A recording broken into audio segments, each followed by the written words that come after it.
கோவை ஆவாரம்பாளையம் பகுதியில் உள்ள ஸ்ரீ ராமகிருஷ்ணா மகளிர் கல்லூரியில் 35வது ஆண்டு கல்லூரி தின விழா கொண்டாடப்பட்டது. இதில் சிறப்பு விருந்தினராக திரைப்பட நடிகர் ஆரி அர்ஜுனன் கலந்து கொண்டு மாணவிகள் மத்தியில் சிறப்புரை. கோவை ஆவாரம்பாளையத்தில் உள்ள ஸ்ரீ ராமகிருஷ்ணா மகளிர் கலை அறிவியல் கல்லூரியில் 35வது கல்லூரி தின விழா கொண்டாடப்பட்டது.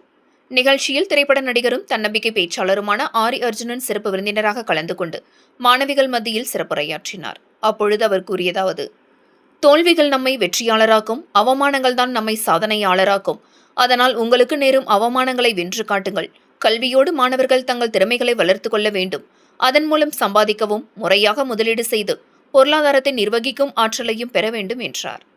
நிகழ்ச்சியில் சிறப்பு விருந்தினரும் கல்லூரியின் முன்னாள் மாணவியுமான அமெரிக்காவின் டிஸ்கவுண்ட் டயர் நிறுவனத்தின் குவாலிட்டி அஷூரன்ஸ் பிரிவின் துணை மேலாளர் திவ்யா கனகராஜ் கலந்து கொண்டு மாணவிகள் மத்தியில் கூறியதாவது: பெண்களின் வாழ்க்கையை வடிவமைப்பதில் கல்லூரிக்கு பெரும்பங்கு இருப்பதாகவும், மற்றவர்களோடு ஆக்கப்பூர்வமான நட்புறவு பேணுதல், நம் வெற்றிக்கு துணை நிற்கும் உந்து சக்திகளை மதித்தல், நம்முடைய பலவித திறமைகளை மேம்படுத்திக் கொள்ளுதல் போன்ற பண்புகள் நம்மை மேம்படுத்த உதவும் என்றதோடு, வாய்ப்புகளை கண்டறிந்து பயன்படுத்திக் கொள்ளவும் கற்றுக்கொள்ள வேண்டும் என்று கூறினார்.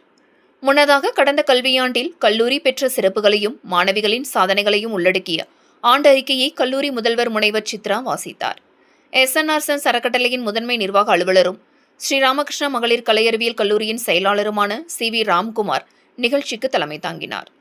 இந்த நிகழ்ச்சியில் பல்வேறு துறைகளில் சாதனை படைத்த மாணவிகள் மற்றும் பேராசிரியர்களுக்கு பரிசுகளும் பெஸ்ட் அவுட்கோயிங் விருதுகளும் வழங்கப்பட்டது என்பது குறிப்பிடத்தக்கது.